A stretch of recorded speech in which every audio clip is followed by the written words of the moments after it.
హరే కృష్ణ. ఈరోజు శ్రీకృష్ణుని అవతారం గురించి మనం తెలుసుకుందాం.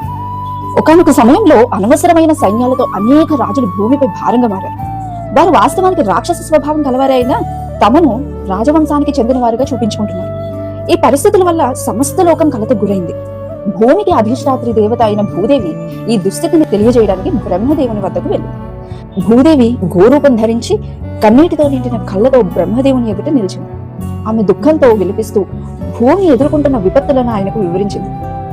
అయితే ఈ మాటలు విన్న బ్రహ్మదేవుడు తీవ్రంగా విచారించి వెంటనే క్షీరసాగరానికి బయలుదేరాడు. అక్కడే శ్రీ మహావిష్ణువు నివసిస్తుంటాడు. బ్రహ్మదేవునితో పాటు శివుడు ముందుండగా సమస్త దేవతలు కూడా వచ్చారు.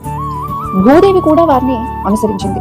క్షీరసాగర తీరానికి చేరుకున్న తర్వాత బ్రహ్మదేవుడు పూర్వంలో వరాహ అవతారంగా భూమిని రక్షించిన శ్రీ మహావిష్ణువును ప్రసన్నం చేయడం ప్రారంభించారు. దేవతలందరూ సర్వోన్నత భగవానుడైన శ్రీ మహావిష్ణువును ఉద్దేశించి పురుష సూక్తం జపించారు. తర్వాత వారికి ప్రత్యక్షంగా ఎటువంటి ప్రతిస్పందన వినిపించలేదు. అప్పుడు బ్రహ్మదేవుడు స్వయంగా ధ్యానంలో కూర్చున్నారు. ఆ సమయంలో శ్రీ మహావిష్ణువు నుండి బ్రహ్మదేవునికి ఒక సందేశం ప్రసారమైంది. ఆ సందేశాన్ని బ్రహ్మదేవుడు దేవతలందరికీ తెలియజేశారు. అదే వేద జ్ఞానాన్ని స్వీకరించే విధానం. ఆ సందేశం ఏమిటంటే, సర్వోన్నత భగవానుడు తన అపార శక్తులతో కూడి త్వరలో భూమిపై అవతరించబోతున్నారు. రాక్షసులను సంహరించి భక్తులను రక్షించే తన కార్యాన్ని భూమిపై నిర్వహించే కాలం అంతా దేవతలందరూ కూడా అక్కడే ఉండి ఆయనకు సహాయం చేయాలి. అందుకోసం వారందరూ వెంటనే యదు వంశంలో జన్మించారు. కాలక్రమంలో భగవానుడు కూడా అదే వంశంలో అవతరించనున్నారు. సర్వోన్నత భగవానుడు స్వయంగా శ్రీకృష్ణుడిగా వసుదేవుని కుమారుడిగా అవతరించనున్నారు.